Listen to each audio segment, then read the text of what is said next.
Greetings, everyone. Gleekon here again with another episode of Lore of Warcraft. We left off with a chapter of this book that we're reading right now, which is Arthas, Rise of the Lich King. A book that, due to its nature of being like so much of like a huge, it's basically a biography of Arthas, kind of, but told in a almost like a first-person novel form, and it just takes snippets of his life. So, because of that, there's so much of it that spans so much time from Arthas's youth that we just jump in from chapter to chapter. But anyway, stay a while and listen to this one. It's chapter 4 of that book, Arthas, Rise of the Lich King. On the last chapter, we just kind of saw how he and Jaina played around together. They saw an orc internment camp. They touched on that. They visited Dalaran. They touched on how she's apprenticing there. And then they went to, he went home, a little bit more time passed, and they showed the time period when Davil Prester, a.k.a. Deathwing, excuse me, was manipulating King Tyrannus into making himself be betrothed to Kalia, which luckily never went to fruition. All right, so here we go, chapter 4.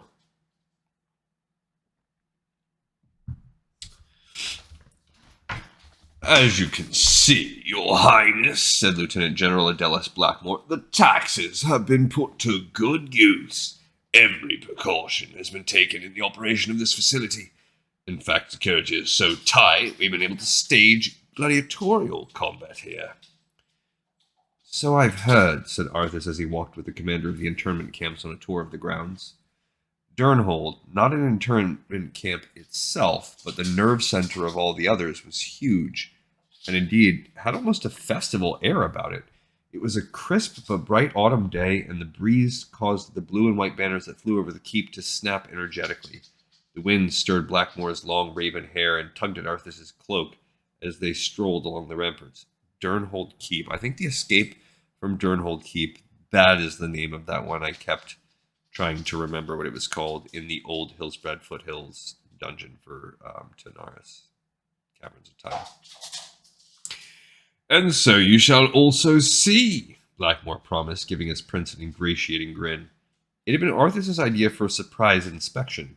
Tyrannus had praised Arthas for his initiative and compassion. It's only right, father, Arthas had said, and by and large he meant it, although his primary reason for the suggestion was to satisfy his curiosity about the pet orc the lieutenant general kept. We should make sure the money is going into the camps and not Blackmore's pocket. We can ascertain if he is taking proper care of the gladiatorial participants, and also make sure he is not walking the path of his father. Blackmore's father, General Adelin Blackmore, had been a notorious traitor, tried and convicted of selling state secrets. While his crimes had taken place long ago when his son had been but a child, the stain had dogged Adelis throughout his military career. It was only his record of victory in battles and a particular ferocity in fighting the orcs that had enabled the current Blackmore to rise in the ranks. Still, Arthas could detect the smell of liquor on the man's breath, even at this hour of the morning. He suspected that particular piece of information would not be news to Tyrannus, but he'd make sure he told his father anyway. Arthas looked down, feigning interest in watching the dozens of guards who stood at rigid attention. He wondered if they were that attentive when their future king wasn't watching them. I look forward to the bout today, he said. Will I be able to watch your Thrall in action? I've heard quite a bit about him. Blackmore grinned, his neatly trimmed goatee parting to reveal white teeth. He was not scheduled to fight today, but for you, Your Highness, I shall pair him up against the worthiest foes available. 2 hours later, the tour was complete, and Arthas shared a delicious meal with Blackmore and a younger man named Lord Caraman Langston, whom Blackmore introduced as my protege. I wonder if he's in Warcraft 3. Arthas took an instinctive dislike to Langston, noting the man's soft hands and languid demeanor. At least Blackmore had fought in battle for his title. This boy, Arthas thought of him as a boy, although in truth, Langston was older than Arthas' 17 years, had been handed everything on a platter. I think it's, as a writer, you'd have to be hard-pressed to figure out how are we going to, in a clever way, show the passing of time and specifically tie it into Arthas' age without just saying, Arthas is 11 now, Arthas is 14 now, Arthas is 17 now, and there you go. There's one way that she did it. Old Christy Golden. Well, so have I, he thought. but he also knew what sacrifices a king would be expected to make. Langston looked like he'd never denied himself a thing in his life. Nor did he deny himself now, helping himself to the choicest cuts of meat, the most lavish pastries, and more than one glass of wine to wash it down with. Blackmore, in contrast, ate sparingly, though he had more alcohol than Langston. Arthas's dislike of the pair was completed when their serving girl entered and Blackmore reached to touch her in a proprietary manner. The girl, golden-haired and simply clad with a face that needed no artifice to be beautiful, smiled as if she enjoyed it, but Arthas caught a quick flash of unhappiness in her blue eyes. "This is Taratha Foxton," Blackmore said, one hand still caressing the girl's arm as she gathered the plate. "Daughter of my personal servant, Tamis, who I'm sure you'll see later." And there's old Taratha, the one who will free Thrall. Arthas gave the girl his most winning smile. She reminded him a bit of Jaina, her hair brightened by the sun, her skin tanned. She returned the smile fleetingly, then demurely looked away as she gathered the plates, dropping a quick curtsy before leaving. "You'll have one like that soon enough, lad," Blackmore said, laughing. It took Arthas a second to grasp the meaning, and then he blinked, startled. The two men laughed harder, and Blackmore raised his goblet in a toast. "To fair-haired girls," he said in a purring voice. Arthas looked back at Taratha, thought of Jaina, and forced himself to raise his glass. An hour later, Arthas had forgotten all about Taratha Foxton and his indignation on her behalf. His voice was raw from screaming, his hands hurt from clapping, and he was having the time of his life. At first, he'd felt a little uncomfortable. The first few combatants in the ring were simple beasts pitted against one another, fighting to the death for no reason other than the enjoyment of the onlookers. How they treated prior to this, Arthas had asked. He was fond of animals. It unsettled him to see them used so. Langston had opened his mouth, but Blackmore shushed him with a quick gesture.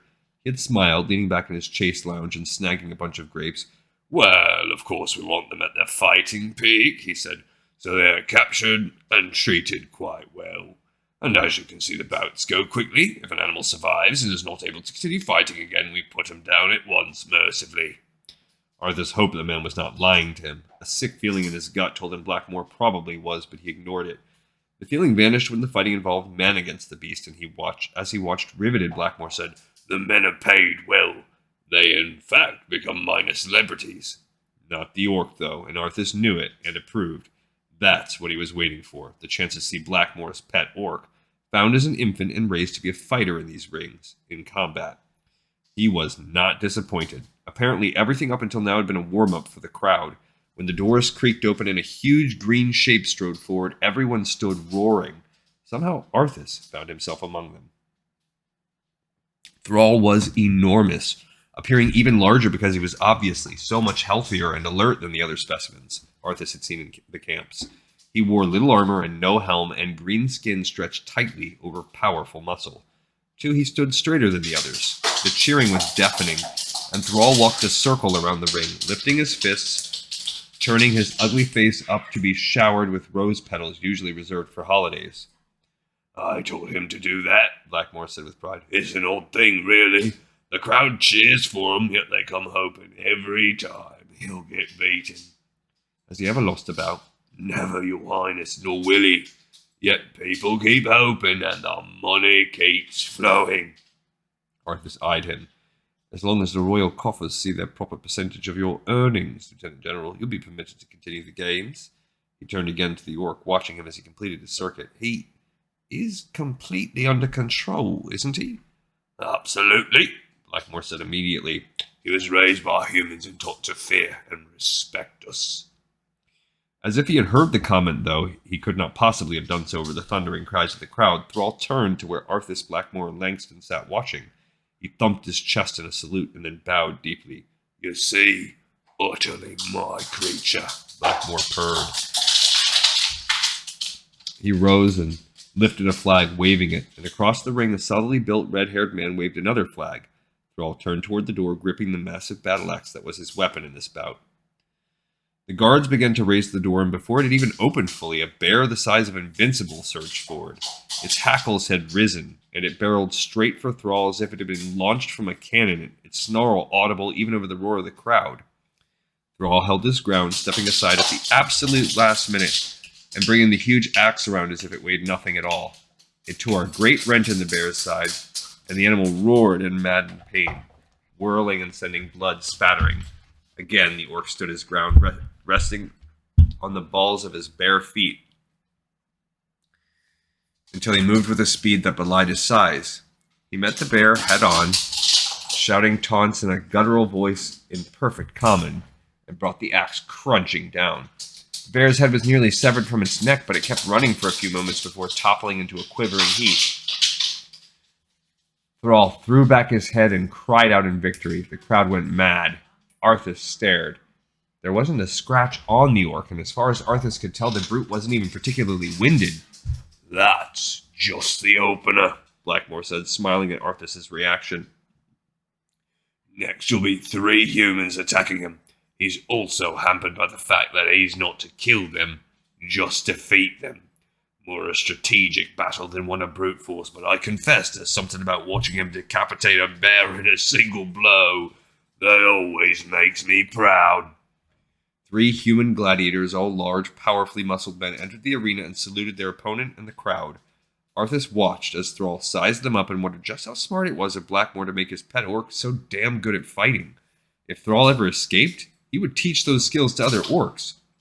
It was possible despite the increased security. After all, if Orgrim Doomhammer could escape from the Undercity in the very heart of the palace, Thrall could escape from Durnhold. And he does.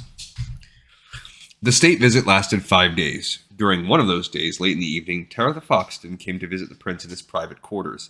He was puzzled that his servants did not answer the tentative knock on the door, and was even more startled to see the pretty blonde girl standing there carrying a tray of delicacies. Her eyes were downcast, but her dress was revealing enough that he didn't speak immediately. She dropped a curtsy. "My Lord Blackmore sent me with this offering of things to tempt you," she said. Color suffused her cheeks. Arthas was confused. "Tell your master thank you, although I am not hungry, and I'm wondering what he's done with my servants." "They have been invited to a repast with the other servants," Taratha explained. She still didn't look up. "I see. Well, that's kind of Lieutenant General. I'm sure the men appreciate it." She didn't move. "Is there anything else, Taratha?" The pink in her cheeks deepened, and she lifted her eyes to him. They were calm, resigned. "My Lord Blackmore sent me with this offering of things to tempt you," she repeated. "Things you might enjoy." Understanding burst upon him then. Understanding and embarrassment and irritation and anger. He composed himself with an effort. It was hardly the girl's fault. Indeed, she was the one being ill-used. "Taratha," he said, "I'll take the food with thanks. I need nothing else." "Your Highness, I'm afraid he will insist." "Tell him I said it's fine." "So you don't understand if I come back?" He glanced down at the hands holding the tray, at the long hair draped just so. Arthas stepped forward and lifted her trailing hair out of the way, frowning at the brownish-blue fading marks on her wrists and throat. "I see," he said. "Come inside, then." Once she had entered, he closed the door and turned to her. "Stay for as long as you feel comfortable, then go back to him. In the meantime, I can't possibly eat all this." He gestured for her to sit and took a chair opposite her, snagging a small pastry and grinning. Taratha blinked at him. It took a moment for her to understand what he was saying, and then cautious relief and gratitude spread over her face as she poured the wine. After a little while, she began to respond to his questions with more than a few polite words, and they spent the next few hours talking, before they agreed it was time for her to return. As she picked up the tray, she turned to him. "Your Highness, it pleases me so much to know that the man who will be our next king has such a kind heart. The lady you choose to make your queen will be a very lucky woman." He smiled and closed the door behind her, leaning on it for a moment. The lady he would choose to make his queen. He recalled his conversation with Kalia. Fortunately for his sister, Taranis had started to have some suspicions about Prester. Nothing that could be proven, but enough for second thoughts. Arthas was almost of age, a year older than Kalia had been when her father had nearly betrothed her to Prester. He supposed he'd have to start thinking about finding a queen sooner or later. Tomorrow he would be leaving, and not a minute too soon. The winter chill was in the air. Autumn's last glorious days were gone, and the trees, once shades of gold and red and orange, were now bare skeletons against a gray sky. In a few more months, Arthas would reach his 19th year and be inducted into the Order of the Silver Hand, and he was more than ready. His training with Muradin had ended a few months ago, and he had now begun sparring with Uther. It was different, but similar. What Muradin had taught was attentiveness, and a willingness to win the battle no matter what. The paladins had a more ritualistic way of looking at battle, and focused more on the attitude one brought into the fight than the actual mechanics of swordplay. Arthas found both methods valid, although he was beginning to wonder if he'd ever have the chance to use what he had learned in a true battle. Normally he'd be in a prayer session now, but his father was off on...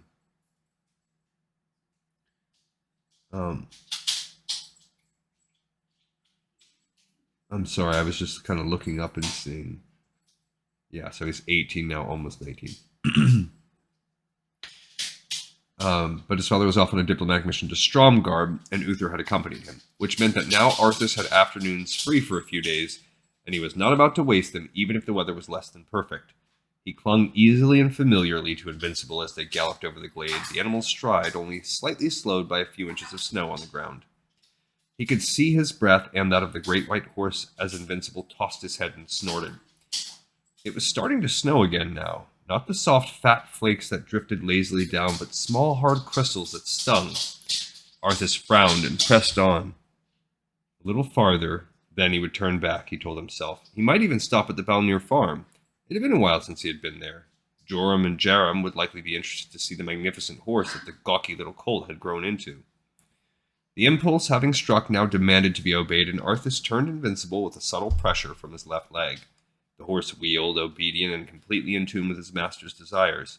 The snow was picking up, tiny needles digging into his exposed skin, and Arthas pulled the cape up over his head for a little more protection. Invincible shook his head, his skin twitching as it did when he was being annoyed by insects in the summer. He galloped down the path, stretching his neck forward, enjoying the exertion every bit as much as Arthas. They were coming up on the jump soon, and shortly after that, a warm stable for the steed and a hot mug of tea for his rider before they headed back to the palace. Arthas's face was starting to become numb with the cold, and his hands in their fine leather gloves weren't much better. He tightened his chilled hands over the reins, forcing his fingers to bend, and gathered himself as Invincible leaped. No, he reminded himself, flew. They flew over this jump like... Except they didn't fly. At the last minute, Arthas felt the hideous sensation of Invincible's rear hooves slipping on the icy stone, and the horse flailed, neighing, his legs frantically trying to get a secure footing on thin air. Arthas's throat was suddenly raw, and he realized he was screaming as jagged stone, not smooth snow-encrusted grass, rushed up to meet them with lethal speed. He pulled hard on the reins as if that could do something, as if anything could do something. The sound cut through his stupor, and he blinked his way back to consciousness with the bone-chilling shriek of a beast in agony clawing at his brain. He couldn't move at first, though his body spasmed of its own accord, trying to move toward the awful cries. Finally, he was able to sit up.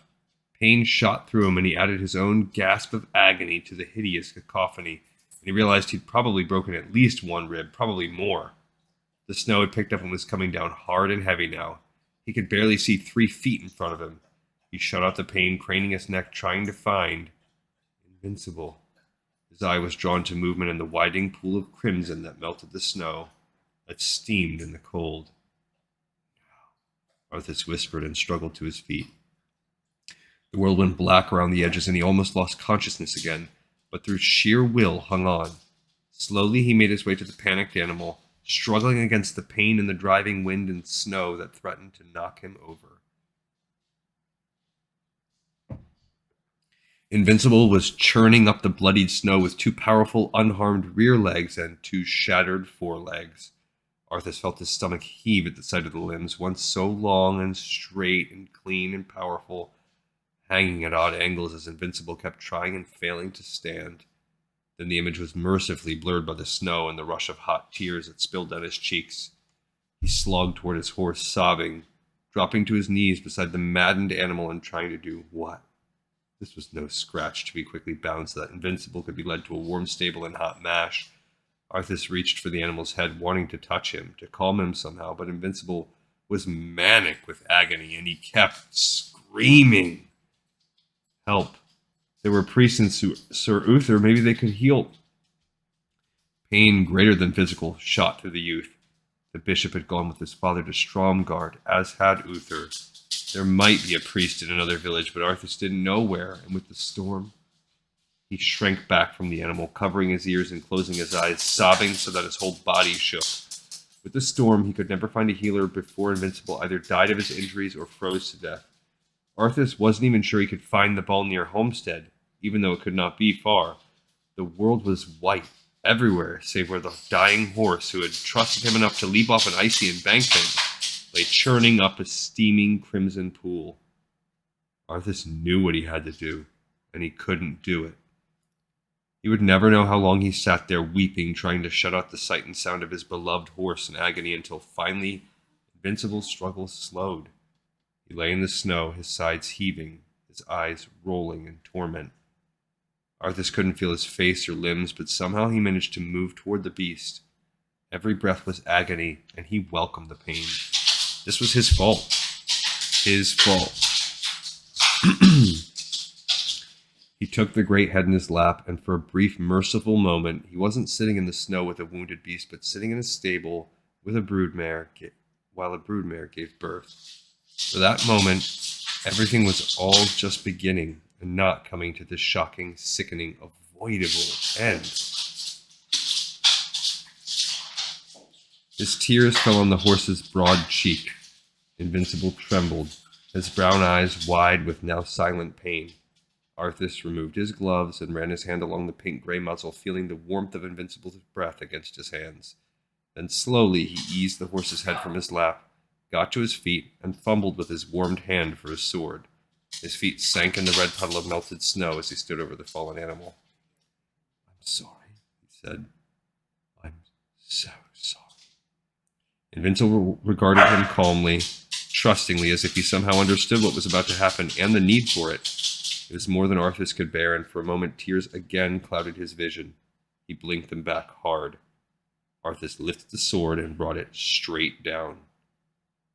He did this right, at least. Pierced Invincible's great heart with a single strong blow from arms that should have been too chilled to do so. He felt the sword pierce skin, flesh scrape against bone, and it pale itself into the earth below. Invincible arched once, then shuddered and lay still. Joram and Jaram found him there some time later after the snow had tapered off, curled up tightly against the cooling corpse of a once glorious animal brimming with life and energy. As the elder man bent to pick him up, Arthas cried out with pain. "Sorry, lad," Joram said, his voice almost unbearably kind. "For hurting you, and for the accident." "Yes," Arthas said weakly. "The accident. He lost his footing. And no wonder in this weather. The storm came on quickly. You're lucky you're alive. Come on, we'll get you inside and send someone to the palace." As he shifted in the farmer's strong grip, Arthas said, "Bury him here, so I can come visit?" Balnir exchanged glances with his son, then nodded. "Aye, of course. He was a noble steed." Arthas craned his neck to look at the body of the horse he had named Invincible. He would let them all think it was an accident, because he could not bear to tell anyone what he had done. And he made a vow then and there that if anyone else ever needed protection, that if sacrifices had to be made for the welfare of others, he would do it. Whatever it takes, he thought. So that's the first dip of tragedy that we have in the story of Arthas, because we know that his tale is ultimately a tragic tale, a tale of a good-hearted person, a noble, that sees his people succumb to transformation into an undead race, and then he ultimately becomes a Lich King. All right, so we're going to finish off this first part on the next episode, but this one's in the pipe 5x5. Thank you for listening. Hopefully you enjoyed it, and sorry about the dog. This is his time, like I've mentioned in a few other episodes. All right, see you next time on Lore